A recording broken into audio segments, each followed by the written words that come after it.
Hey, it's me, Vicky Marie. Good morning, good afternoon, or good evening, wherever you are tonight.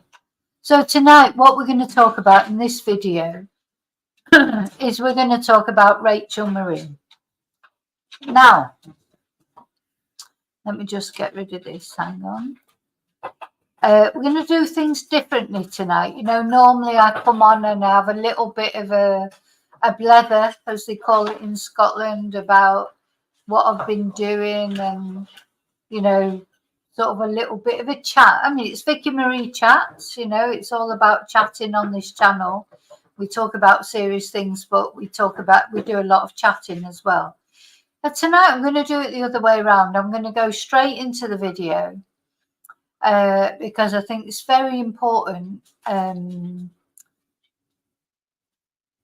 Something that's become apparent to me over the last week, and I'm probably going to go into a bit of a chat now that I don't mean to say, is for many reasons, is of course this channel is a channel we talk about true crime, don't we? With you, my chatters, some of you maybe have not been on this channel before.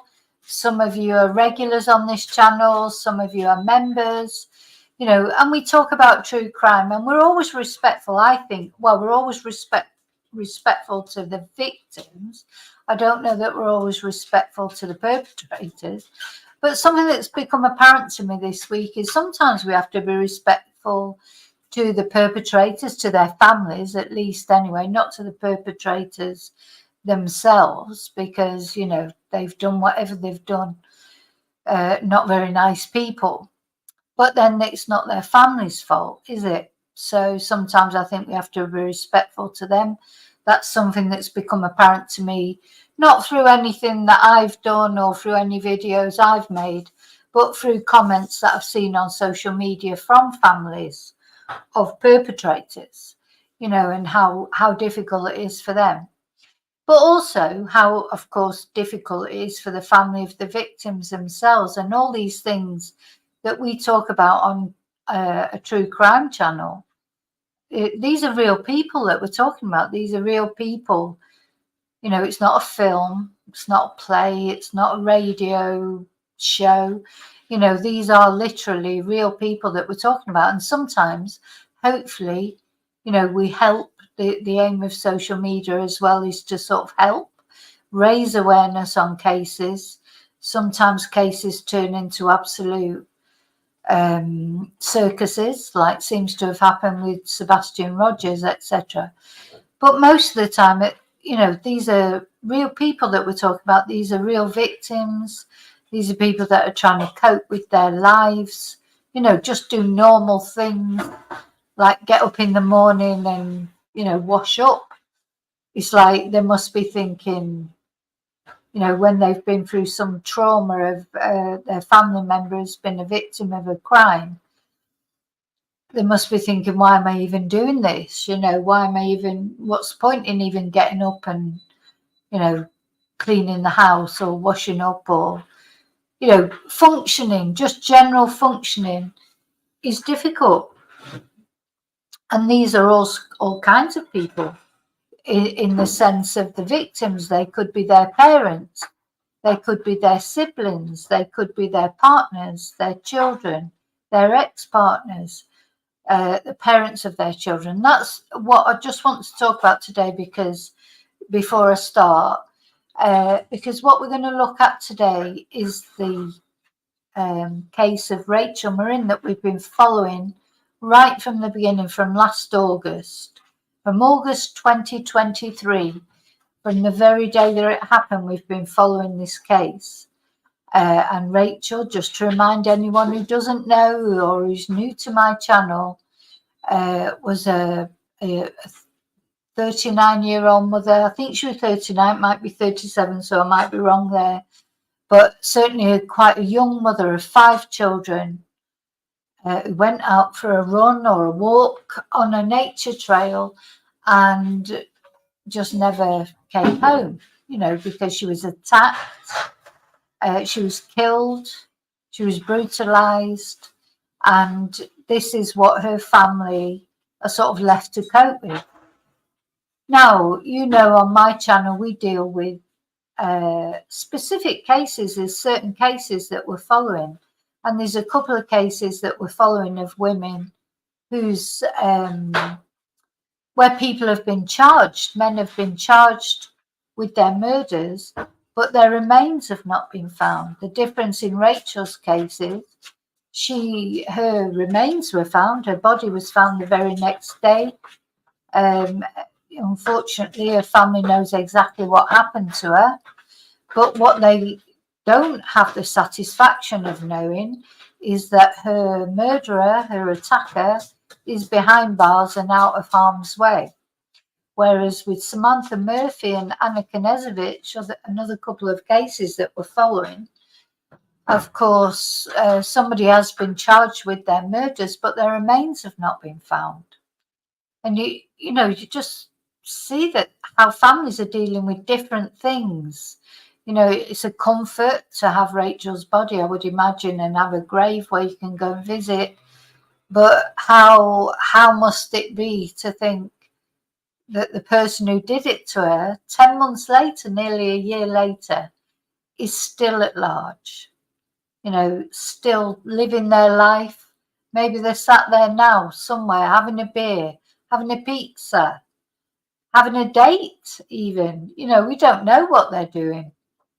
We don't know where they are, and we don't know what they're doing. Whereas at least with Samantha Murphy and Anna Knezovich, their alleged killers are behind bars, and, you know, their family are not having to think, oh God, they could be just out enjoying themselves, having a great time. But having said that, they don't know where their actual loved ones are. So anyway, so that's why, I mean, the idea of doing this was supposed to be that I was just going to get on with the video, but, you know, that's just sort of almost not me, is it? I have to end up sort of chatting about it. But I think we need to sort of keep that in mind, don't we? And we have to keep in mind that these are real people that we're talking about. So basically what I'm coming round to saying is, and I know you all will be respectful because my chatters are always respectful, we have to be respectful in the thought that maybe the family are watching the video. You know, we just don't know who's watching the video. Maybe someone who even knows the perpetrator is watching the video. Because I would imagine, maybe even the perpetrator is watching the video. Because would you imagine that this person, any person, not only in this particular case, who has actually killed somebody, do you think they'll be searching that on the internet? You know, videos about this person, social media about this person that they've removed from the planet. Will they be searching, you know, will they be looking for videos? Now, of course, the person who is allegedly, well, so allegedly, definitely murdered Rachel is Hispanic, because they know that from his DNA. Let's just have a look at some things in this story before I... First of all, let's have a look at Rachel, of course. Rachel, very beautiful woman, 37 years old, very striking woman. You can see that if you ever met Rachel, you would not forget her. For all intents and purposes, a very good mother, from what we can gather, you know, apart from being beautiful on the outside, as she is, beautiful on the inside, a good mother. And this is the perpetrator. Now, this is a photofit that has been released of the perpetrator for, you know, a few months now. This photofit has been out. Still hasn't resulted in his capture. The police also have DNA. What this guy did before he attacked Rachel, so he attacked Rachel in August last year and murdered Rachel. But then it transpires that in March of the same year, right over the other side of America in Los Angeles, he did a home invasion, which nearly resulted in a similar event, from what we can gather from what the police say. You know, not that they're saying everything that happened, but from what they have released, that he did a home invasion that if he hadn't, apparently, if he had not been interrupted, he may well have ended up doing the same thing to that person in Los Angeles as he did to Rachel. But that was first. So the incident in Los Angeles was in March of last year, 2023. Now, did he flee from there right over the other side of America? Because the next thing, he turns up in Maryland, Baltimore. I mean, I don't know America, so all I do know is it's, you know, he couldn't get any further away almost from Los Angeles to Maryland. So for some reason, he must have had some connections in Maryland. He's gone there. For all intents and purposes, it seems like he was sort of hanging around this nature trail where, unfortunately, Rachel was finally taken and murdered. Now, was he stalking Rachel? You know, the sheriff seemed to think so. The Hartford sheriff seemed to think that Rachel may have been stalked. Maybe she was. She's very distinctive. But then Rachel's ex-partner has been in touch with me, and he was at pains to say there is no evidence to suggest that Rachel was stalked. It could be that this man was just waiting for, you know, just a opportune moment for any woman who was walking past. There's no actual evidence at the moment, from what we know at the moment, to suggest that Rachel was stalked. So this guy, he was hanging around the national park. Now, was he hanging around for Rachel, or was he just hanging around to see, you know, the best moment that he could, you know, is he just a predator? And unfortunately for Rachel, she was the one who walked past at a time where he could see that he had the opportunity to attack her. So basically took her off the trail, or maybe sort of invited her off the trail, got her to, you know, off the main track, took her into a tunnel that was nearby and murdered her and violated her. So the question is, who is he? Where is he? Where is he sleeping at night? Who's feeding him? Who's giving him money?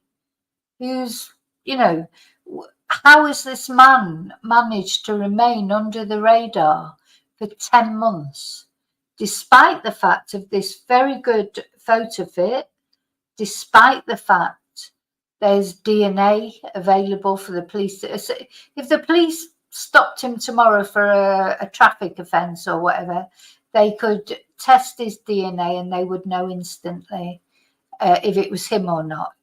But he doesn't seem to have anything on the CODIS database, so seems like he hasn't been, he hasn't been arrested before, or at least he hasn't had his DNA taken, because there's nothing to link him up on the CODIS database. So we're at a point now where it's been 10 months. 5 children are motherless because of this man's actions. 5 children that now do not have a mother because of what he did. So the ripples go out, don't they? The ripples go out. So apart from the trauma to Rachel's family, her mother, her siblings, her ex-partner, her brothers, her brother, her sisters. Apart from that, 5 children without a mother. And then, so where is he? Does somebody know who he is? I think somebody knows who he is. Somebody must know who he is. When you looked at those, when you look at this and when you looked at the videos of him coming out of the apartment in Los Angeles, because there was CCTV or door cam released, somebody knows who this man is. So why are they not saying who he is? Well, there's lots of reasons why they might not be talking about him. I mean, they could be scared. They could be scared of him. They could be in a domestic violence situation, coercive control situation. There could be his parents who are like, don't want to, but, say who he is because his family or whatever. It could be that they literally, maybe his family don't know because he's Hispanic. The guy is Hispanic. There's a possibility, and we have to stress there is only a possibility, that he's fled the country. He may have done, but he may not have done. And just because he's Hispanic, how many Hispanic people live in America legally? He doesn't have to be an illegal Hispanic person. But they're all considerations to take into account. But it could be that anybody who knows about him may be illegal. So, sometimes people don't want to talk to the police, especially if maybe their immigration status is not, even his immigration status might be perfect. He might be fine there, but the people who know who he is, they may be scared of talking to the police because maybe their immigration status is not, 100%. But I hope, they would realise that the police aren't interested in their immigration status, not as far as something like this is concerned. They just want to catch this guy. Now, when I look at, this photofit is, surely if you knew this man and who he was, you would know from this photofit. It's like somebody as I look at this picture, it's like somebody literally looking straight at me. He could be standing in front of me. It's so clear, that picture, and so evident. And without not only the picture, but everything else concerned, somebody knows who this guy is. Now, it could be that the police know who he is, because we don't know everything the police know, do we? Could be that they do know who he is, but they just don't know where he is. So we have to take that into account as well. But at the end of the day, this guy's a very dangerous man as far as women are concerned. And no woman is safe as long as this man is at large after what he did to Rachel. But okay, so what we're going to look at today, and as I say, I'll get into the hellos and we will chat at the end of this video. But I want to just get on with what I want to say because I think it's very important. And we're going to look at some things that are quite sad. You will feel sad after you've watched this video. But by the end of it, there's some good news. So there's good news at the end of it, and focus on that. get you through the sad bits. And, you know, true crime is sad, but it's important that Rachel's name is out there and it never becomes a cold case. As far as I'm concerned, this will never become a cold case. At least once a week, we'll be looking at this case, whether there's any news to look at or not. I will keep Rachel's name, you know, on my channel at least. It might only be a small thing in the whole, you know, in the huge sort of, you know, world that we live in. But at least on my channel, her name will be mentioned at least once a week. There'll be a video about her at least once a week to remind us all of who she is and how this man needs to be found. So, okay, so I have, as I was saying, I have sort of vaguely been in touch with the father of Rachel's oldest daughter, who's called Faye, and her father's called Matt McMahon, and he's been very generous in allowing me to sort of show some videos that he's made with another channel, and I'm going to show some of those, and then at the end I'm going to share some news with you, which is good news, that he's allowed me to share with you. So that's what we're going to do. Okay, so we're going to start off with some videos, and as I say, some of these, they may make you cry, because, I mean, it is sad. You can't say it's not sad, this story of Rachel Morin. There's no way of making it happy. So just get your tissues ready. Oh, that reminds me, actually, let me light the candle. So the candle that I'm, you know, I normally light a candle in every video, and the candle that I'm lighting today, apart from being from all of us who need a candle lighting for us, but it's especially for Rachel. It's especially for Rachel, and not only for Rachel, but for all her family, and for bringing this killer to justice. This killer, the sooner he's in custody, the better. Okay. So I've prepared sort of I've sort of recorded quite a few sort of videos that Rachel's ex-partner has made with a YouTube channel, and I've sort of prepared them, if you like, or put them all together, and we're going to watch them.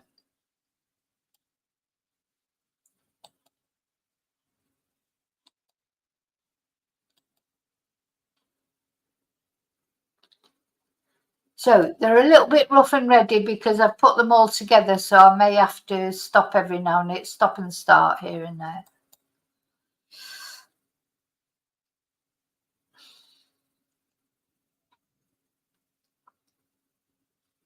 Any other. And oh, sorry.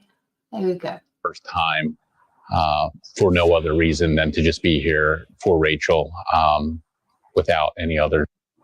And 2 days ago, I was here for the first time.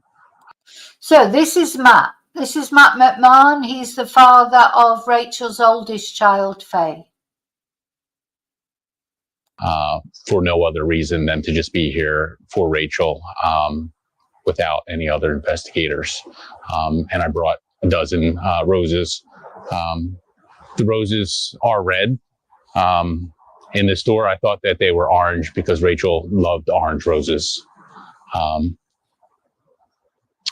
I decided to lay these roses down the path that I suspect she was taken after she was attacked and when she was brought to the trail. So the roses begin where I believe she was attacked, and they end where I believe she left.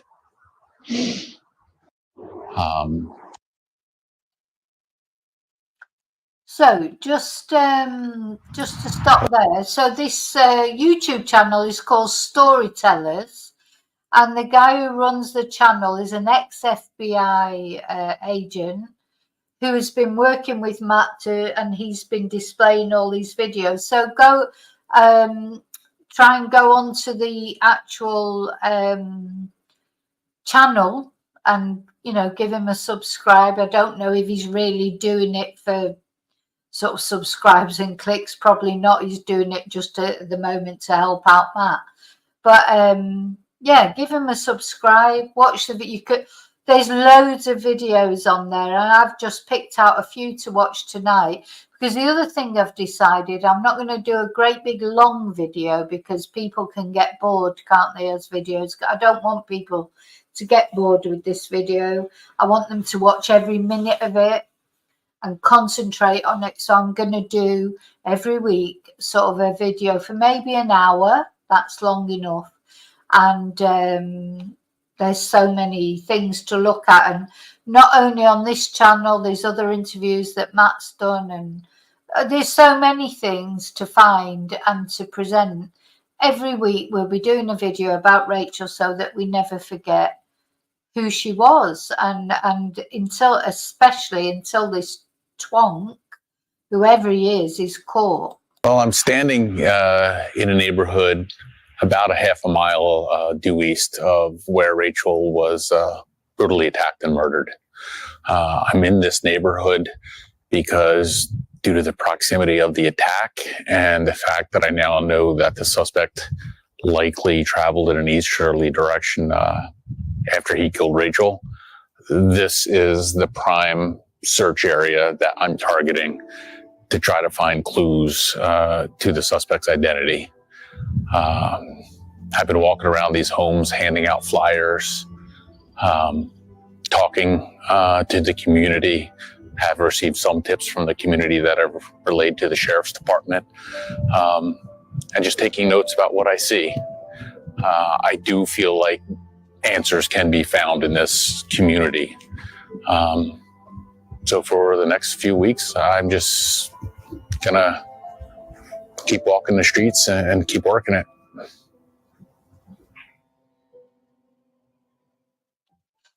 Yeah.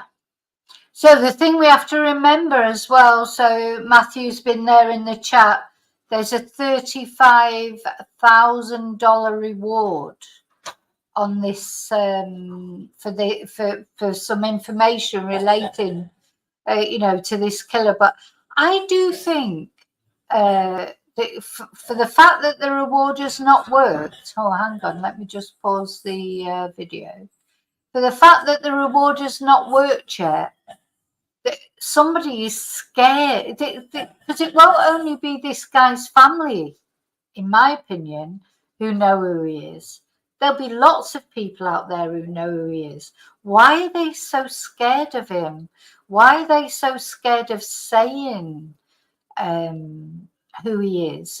Well, only, there will be his family will know, and maybe that's because he's their family, they don't want to talk. But there'll be people out there who know who this guy is, who are not his family, but they're still scared, even though of the reward, $35,000 reward. So why is that? Why are they scared? So is he a gang member? He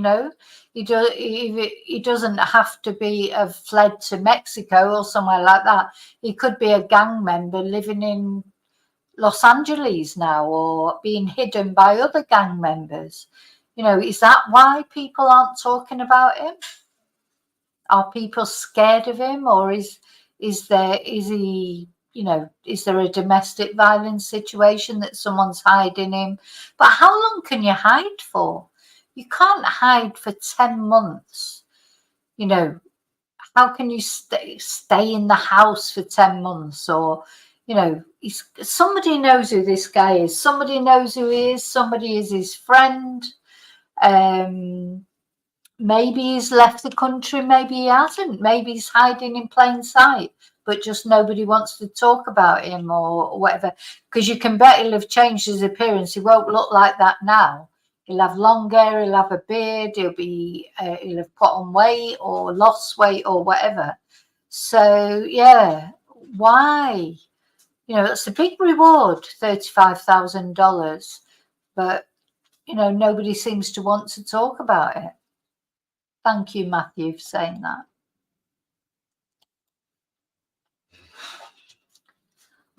that. Okay, so let's go on with this video.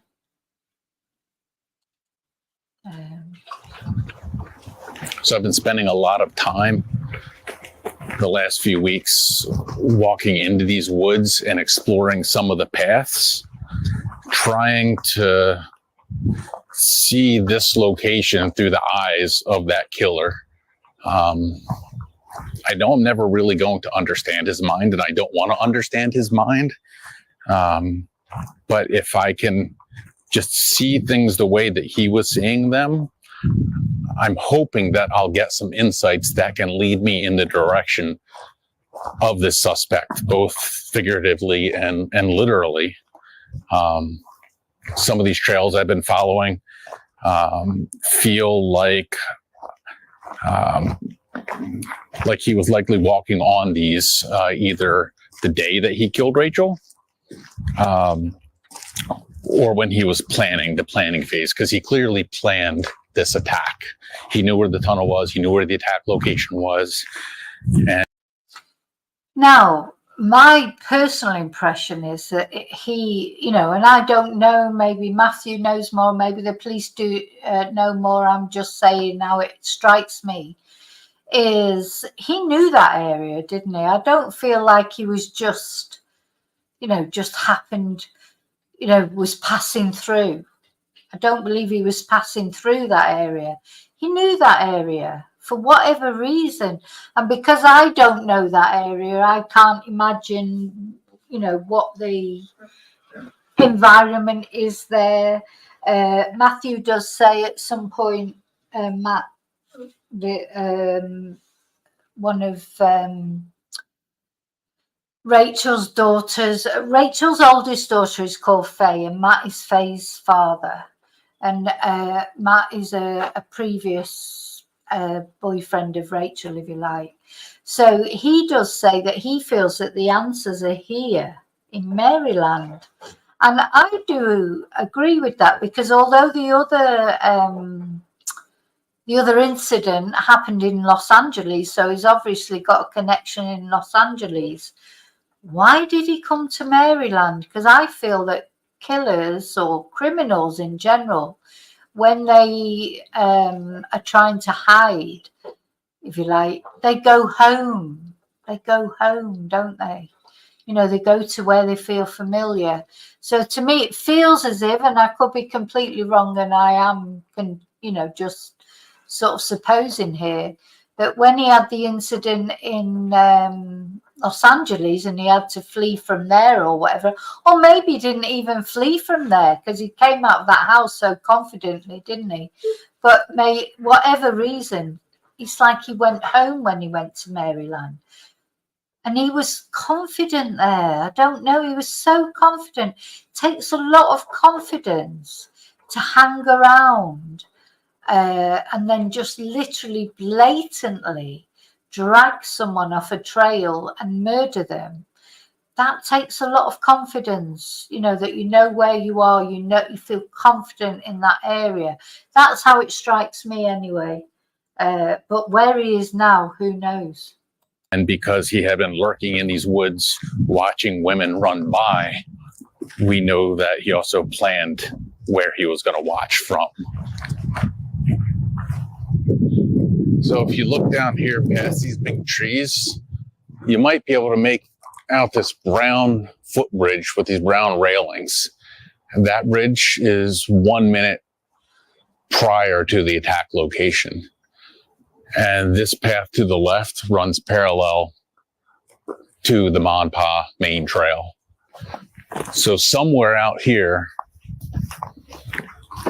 is where the suspect was lurking, likely between this path and the main trail, lurking in the bushes behind the trees, watching women run by.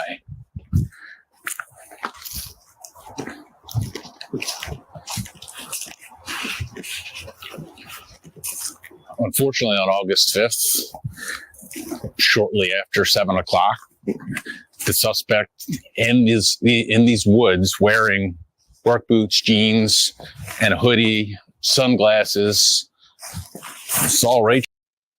So work boots, jeans, hoodie, sunglasses. Now people saw him obviously for the for us to know that description, for Matt to say that description, I would imagine then that witnesses have seen him hanging around. He was there at 7 o'clock. Was it just coincidence? Was he just waiting there for anyone to go past, or was he particularly waiting for Rachel to go past? We don't know that. We don't know that yet. There's no evidence of one way or another, really. Rachel, and decided that he had an opportunity because there was nobody else on the trail. So he attacked Rachel, and he quickly brought her back to that trail, to the tunnel, and killed her. So up here, he would have privacy.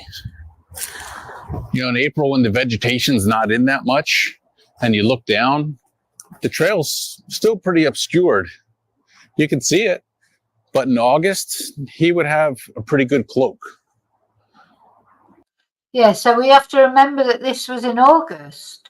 So those trees that are bare there, they wouldn't have been bare in August.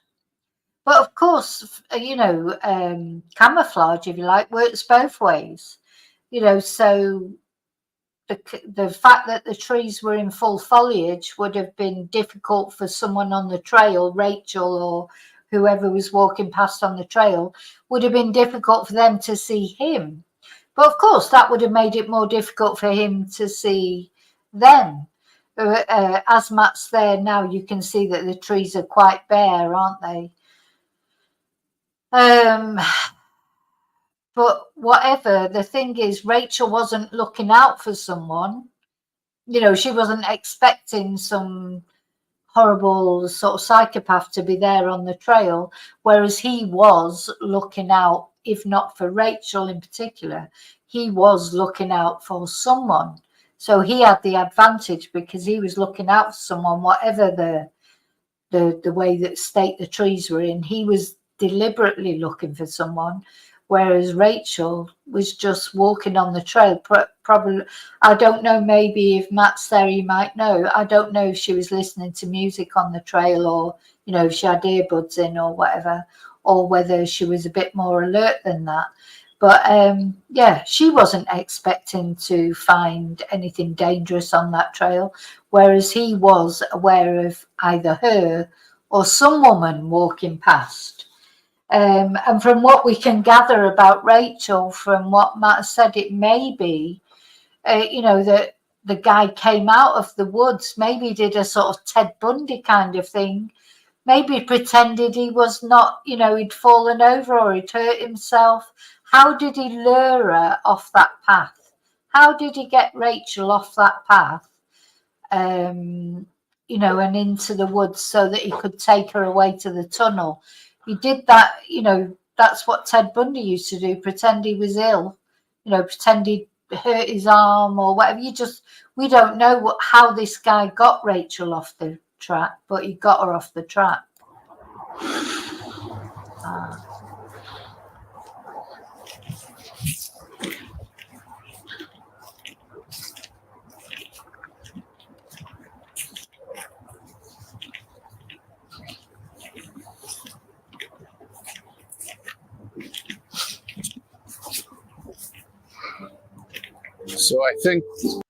So there, Matt's just come on and said she had her earbuds on and she was texting. Now, we've spoke about this a lot, haven't we, on my channel, not only because of Rachel, but because of Samantha Murphy and other cases that we've followed, and Nicola Bulley, etc. It's so worrying. You should be able to go for a walk and not have to worry about anything. As a man, as a woman, as anyone, should be able to go, especially on a trail where it's, this was not a desolate trail in the sense there's a lot of people walking around it. It's a popular trail. Rachel had walked on this trail since she was a kid. She would never have felt she was in danger. But unfortunately, you are in danger. But if you've got earbuds in, we've said it before, if you've got earbuds in, you can't hear someone coming up behind you. You've got to be aware, if nothing else, You know, I've said before, I don't run or anything like that, but you know, I do take my dogs for walks in very isolated places, but I never ever have earbuds in, or if I'm totally aware of what's going on all the time. You've got to be, unfortunately. And I don't like to say to people, oh, don't go, especially women, don't go for a walk, you know, on your own with your dogs or whatever. Don't do it, because you should be able to do it. You should be free to go and walk or run, whatever, wherever you want, with your dogs, without your dogs. But you've got to be, there's certain things maybe that you probably have got to think about. You've got to be alert. Maybe not have your earbuds in, have a whistle with you, have some pepper spray if you live in a country where you can, you know, you can buy it. In America, you can buy it. Here in Spain, it's difficult to get hold of, but it's possible.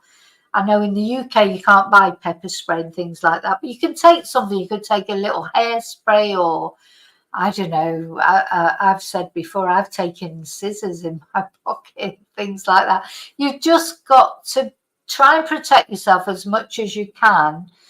Earbuds are worrying if you go out, because if you can't hear someone coming up behind you, not that it might not have helped Rachel, because we don't know how this guy got Rachel off the track. The earbuds might not have made any difference. We don't know if he ran up behind her or if he lured her away. But I have seen women walking around with earbuds in, and they wouldn't know you were there until you tap them on the shoulder.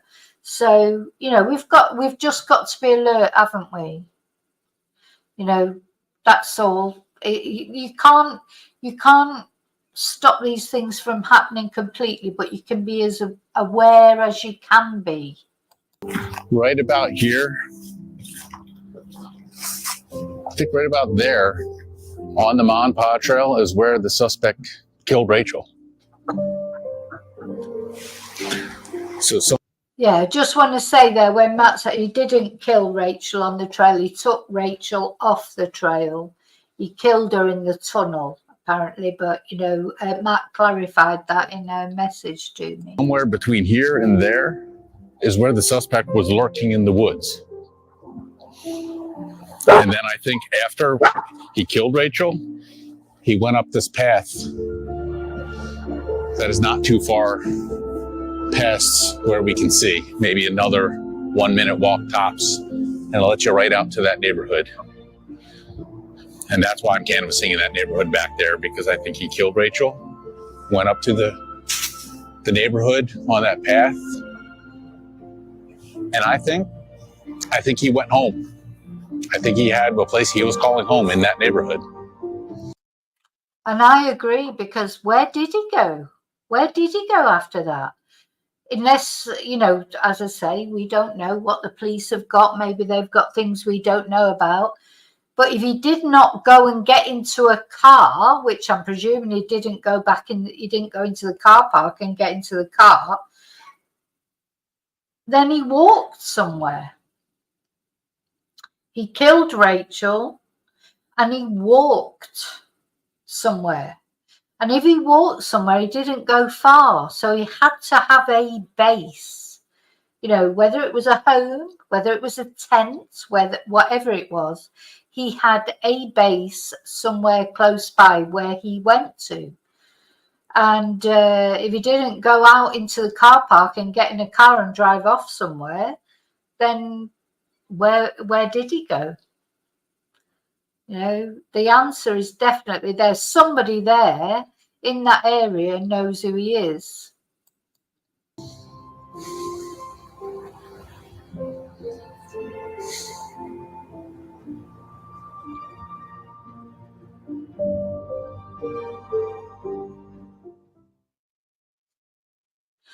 Okay.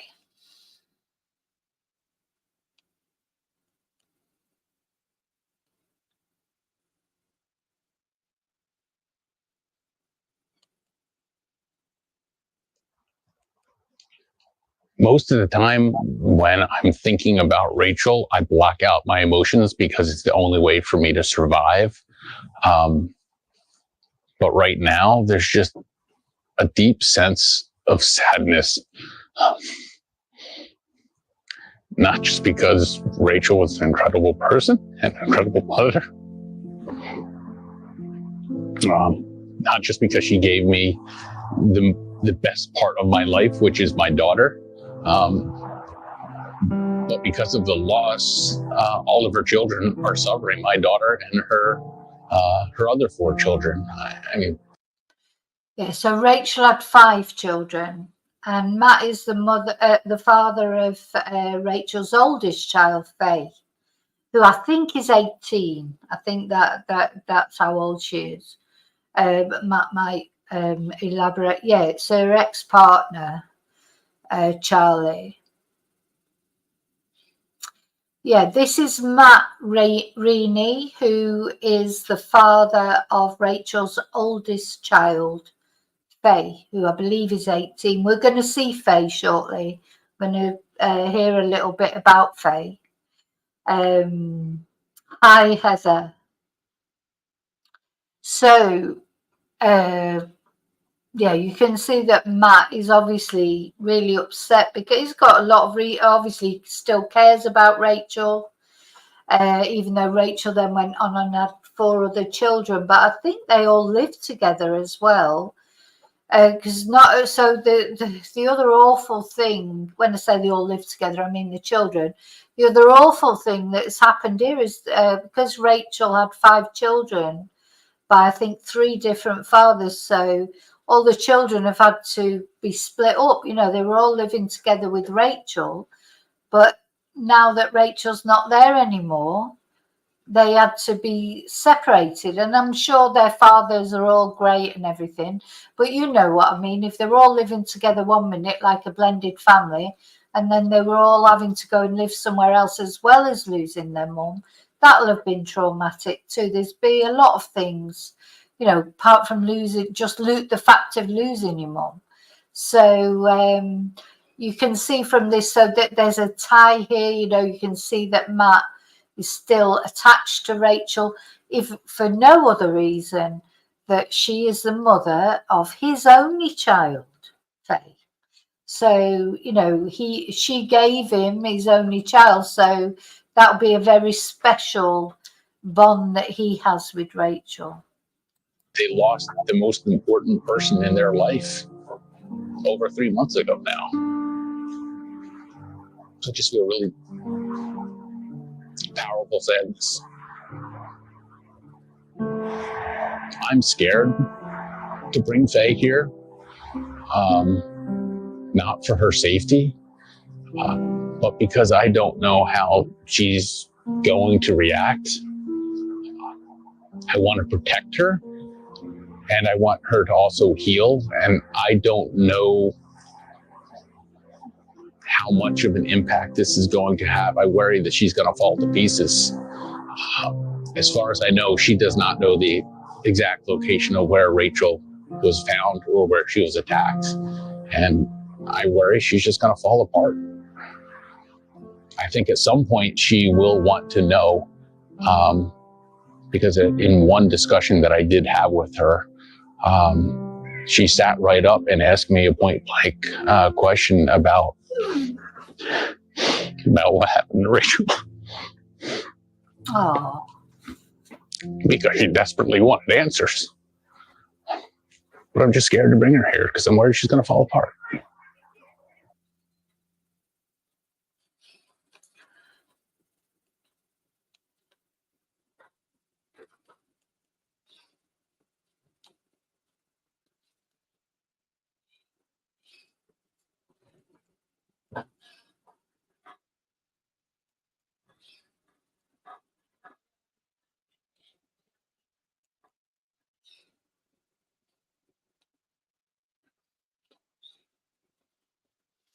Sorry, this is just me working out which video to show next. There's so many videos on this storytellers channel.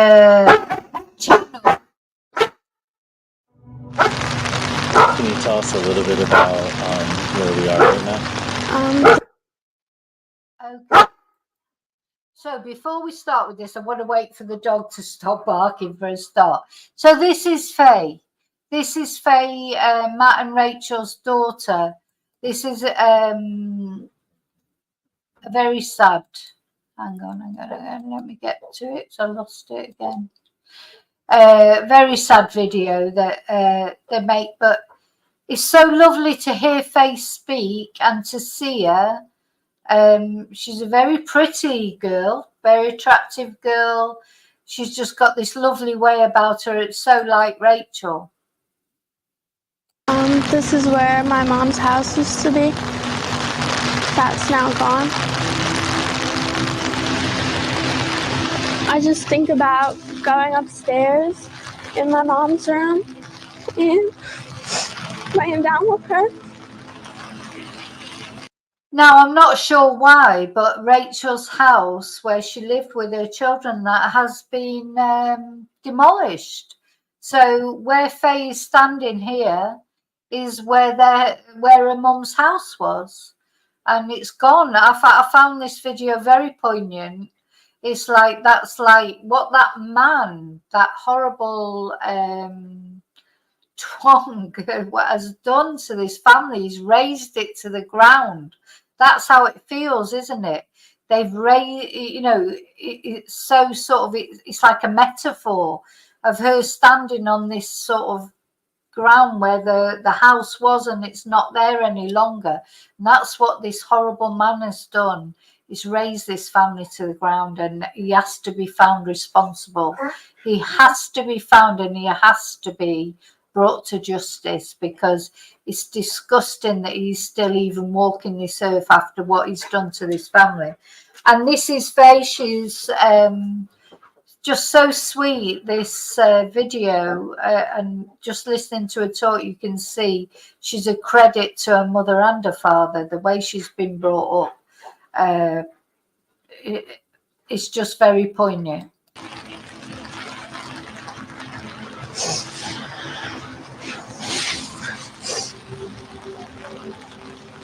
How old were you when you'd go up and lay down with her? All the time. I always wanted to. That's a sweet memory.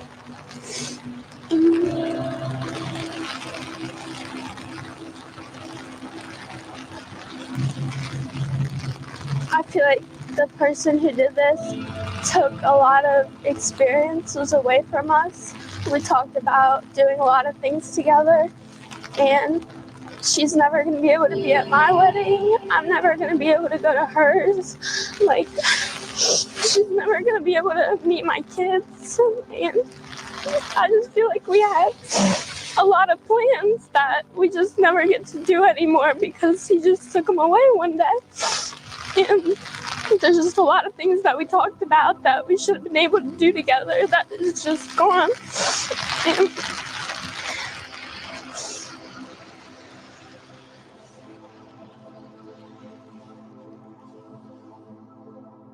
Oh.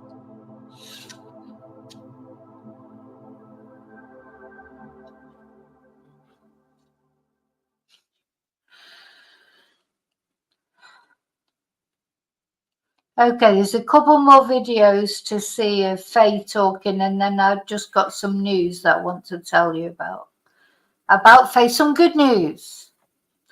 But there's another couple of shorts on here with Faye. Here we go.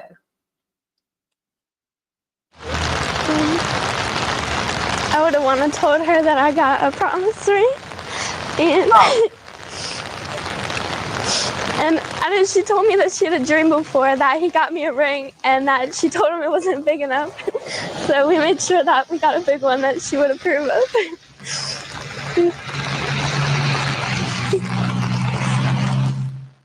Oh. I would have wanted to told her that I got a promise ring, and she told me that she had a dream before that he got me a ring, and that she told him it wasn't big enough. So we made sure that we got a big one that she would approve of. Oh.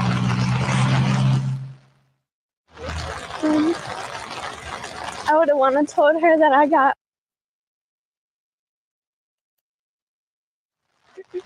Well, one day, me and my boyfriend, his mom, his brother, we're all outside and we're doing yard work, and I felt someone touch my shoulder. So I turned around and no one was there. Now, I just wanted to make a comment on this. When I was watching this earlier for the first time, I just got a chill right down my spine, because those of you that know me and know my channel, you know of the experience I had with my ex-partner. And I had literally, I believe in those things 100%, because I felt somebody literally put their arms around me and hugged me tight. And I know that was my ex-partner, but there was nobody there. But it was like literally like somebody hugging me. I believe in that 100%. And if Faye felt her mum touch her on the shoulder, 100% that was her mum trying her best to get through to her. It's definitely a mum is there with her. I believe that 100%. But I had just been praying the day before for her to be there for me, so I really felt like that was her just holding my shoulder for me. Definitely. Well, one day, me and my boyfriend, his mom, his brother, we're all outside and we're doing yard work, and I felt someone touch my shoulder. So I turned around and no one was there. But I had just been praying the day before for her to be there for me, so I really felt like that was her just holding my shoulder for me. Yeah, so 100% I think that was her. So let me tell you the good news now. The good news is that Faye is pregnant, and she is going to have a baby later on this year. And so Matt is going to be a grandfather. But it's bittersweet, obviously, because that would have been, or that will be, Rachel's first grandchild. So, because Faye's the oldest child, her oldest child, she's nearly 19. And, you know, it seems young, doesn't it, to have a baby? But I'm sure there's lots of, I know for a fact there's lots of you out there that have had children at 19. And I think it's like almost meant to be, isn't it? It's like Rachel has sent that baby. You know, if you believe about Rachel tapping her on the shoulder, a baby is sort of, it's like, you know, it's terrible what's happened in that family, and it's terrible that she's lost her mother. But now we've got a new life. There's a new life, and that's what Faye needs, I think, because she needs. If she's lost her mum and she's lost the love of her mum, but she's getting a different kind of love now. And I think for Matt, it's important as well to give him something else to concentrate on, because you know, the thing is, you can't change what's happened. You know, it doesn't mean to say you don't care when you start thinking about other things. You know, sometimes we feel guilty if we don't think, if any bereavement that you have, you know, when a day passes that you haven't thought about that person, or an hour even passes, you haven't thought about that person, you can feel quite guilty as time goes on. But you can't, you know, life does move on. Unfortunately, it does. That doesn't mean to say that you don't love that person any less that you've lost. But now there's a new life coming in. There's something else to think about. And that's what Rachel would want. You know, she would want the concentration to go on that baby. That doesn't mean to say to leave the rest of it behind and not want a killer to be found. You know, this is the thing now. It's like the killer has got to be found. And Matt did an interview which I wanted to show tonight, but it'd make the video too long. I'm going to show it on another video, where he was saying, you know, it's like he wants that one chapter to finish, hopefully before the new chapter starts. So wouldn't it be great if before Faye has the baby, you know, that the killer of Rachel is found? So it's like although it's the start of the trial phase and all that, and there's still a load more rubbish to come, if you like, but just the fact of knowing that that person was behind bars, was found accountable. I just can't imagine how it must feel for someone knowing that someone who's taken their loved one's life is just out there living their best life somewhere, for all you know, could be lying on a beach, as I say, could be having a beer, could be having a mojito on the beach, or could be having, you know, tucking into a pizza or going out with his friends or whatever. It's so galling, isn't it, to think of? So the day that comes, at least they're behind bars, doesn't bring Rachel back, doesn't change things in one way, but it just, will that be the first good night's sleep that the family have since all this happened? The night that they know that that man is behind bars, off the street, isn't going to do it to anybody else, you know. But we've still got to think, good news, Faye's having a baby. That's the new, you know, that's the positive side of things. There's a new life coming, and that will help one way or another. Where it doesn't bring Rachel back, it doesn't change anything. Nothing's gonna, you know, it doesn't mean to say that nobody misses Rachel less, but something to concentrate on, a new hope. And how happy Rachel would have been, and that it is lovely, I think, to think that Faye is expecting a baby. She's had all this misery, you know, from losing a mum last year, and at Faye's age, a year is a long time. You know, we're coming up to a year now. It's 10 months. And luckily she's got something else to focus her mind on, because otherwise it'd just be constant misery, wouldn't it? So, oh, it's a daughter, is it? Oh, so it's a little girl as well. Oh, bless. I mean, it's sort of like, I feel sort of really happy, and I feel bad feeling happier. I'm sure you know what I mean. Because you can't, when you talk about babies, you can't help but put a smile on your face, no matter what the circumstances are. You know, it always gives you that positive feeling, doesn't it? So, daughter, oh, that's lovely. Yeah, she'll do. Oh, it is. It's a lovely thought, and it just especially for Faye, but for Matt as well, but especially for Faye, to give us something else.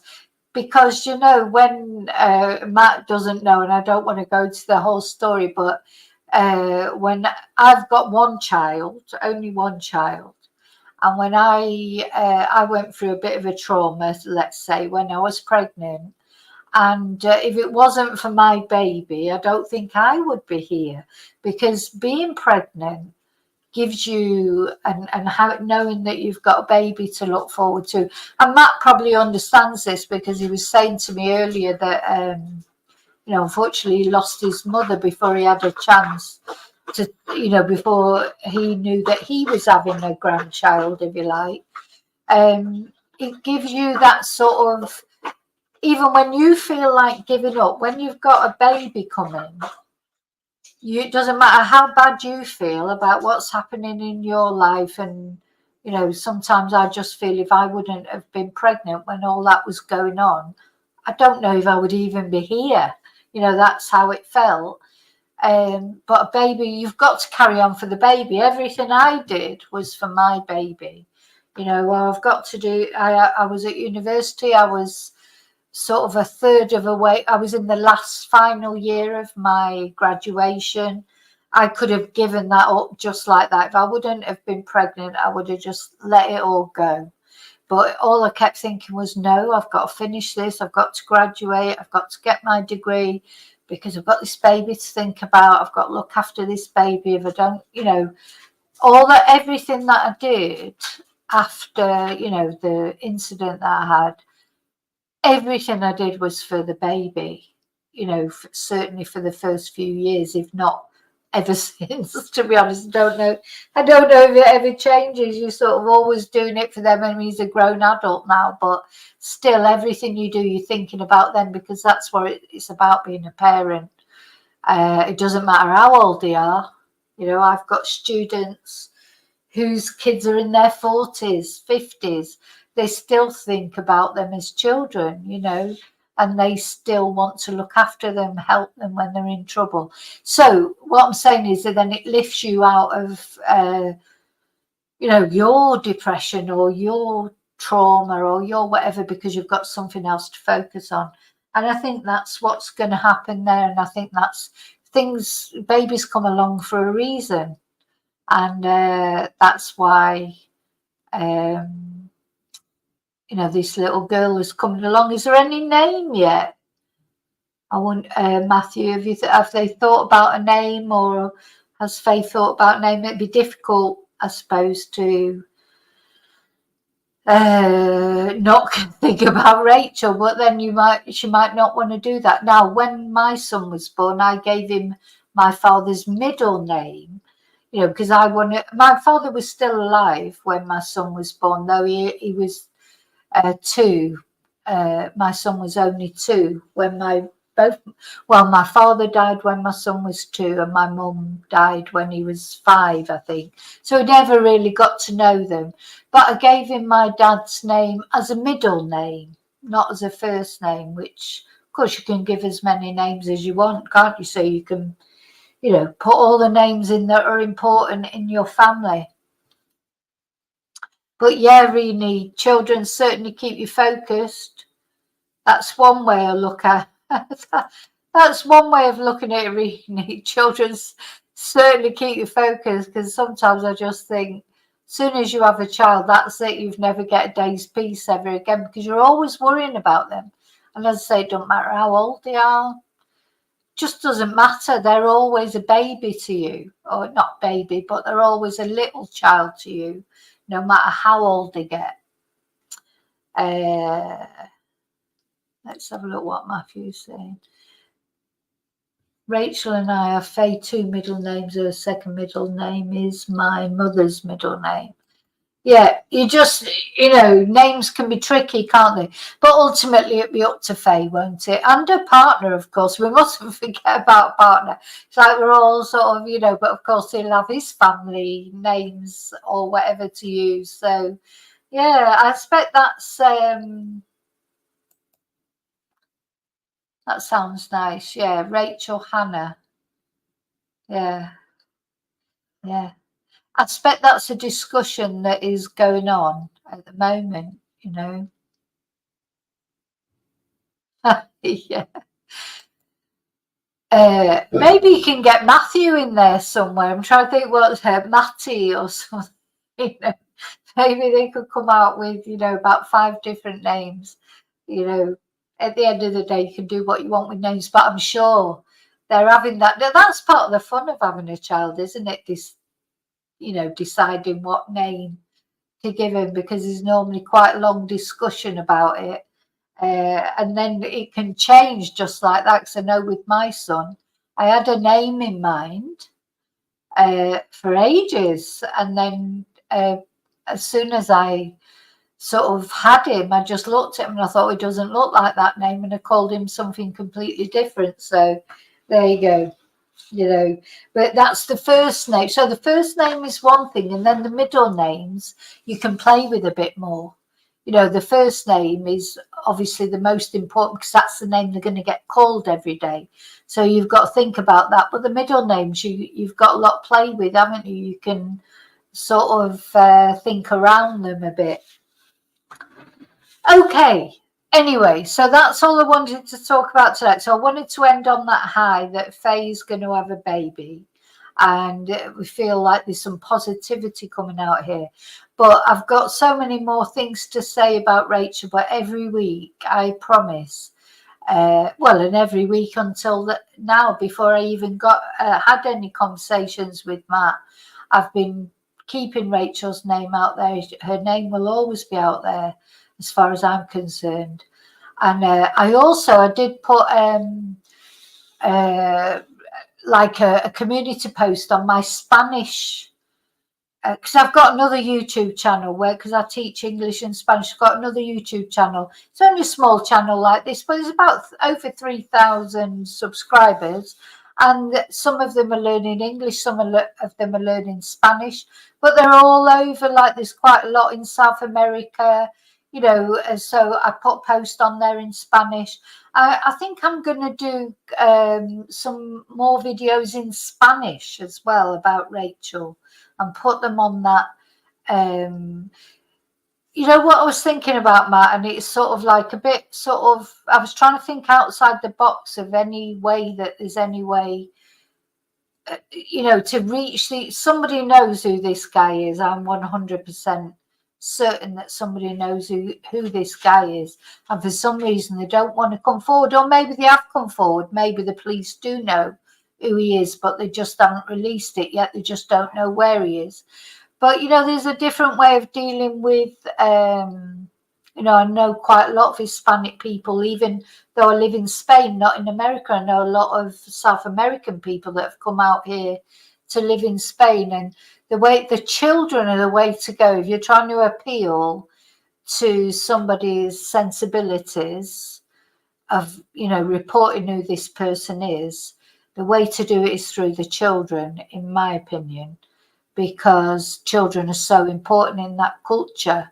You know, I know children are important in all cultures, but it's hard to explain, but I know what I mean. Appealing to the fact that it's a mother of 5 children is almost, I think, will be more impactful than appealing on the fact that a woman, even, I know it sounds awful, but the children will resonate more, I think, in that community. That's my opinion, but anyway. Okay, so thank you for all of you for being here, especially to Matthew. Thank you, and thank you for being generous and let me show those videos. Who knows who might see them? Who knows who might? Oh, hello. This is my big dog here, my German Shepherd here. Let's hope, well, we're hoping and praying, and we have our candle lit, especially for Rachel, that this man is caught. You know, he's got to be caught sooner or later. You know, I'm sure the police are trying their best. Maybe it's more complicated because of the Los Angeles connection. You know, you're talking about a state-to-state inquiry, but just the distance between those two places does make you feel that it might be anywhere. But he's somewhere. He's definitely somewhere. So, and someone knows where he is. Huh. Okay, so I'm going to say goodnight now. I'll be back tomorrow, as always, and I would be back next week with more about Rachel. And hopefully, though, by next week, we'll know some more. Joe, every day is another day that it might happen, that we might just suddenly get this news that he's been found, and there'll be like a jubilance, won't they? But, you know, it's sort of a bittersweet thing because it won't bring Rachel back. But just the thought of knowing that that man is behind bars has got to, you know, let people sleep easier at night. Okay, so remember to live and love wisely, carefully, and until I see you again, may your God go with you. And thank you, especially Matthew, for being here with us tonight. Thank you. And congratulations, Grandad. Night, night.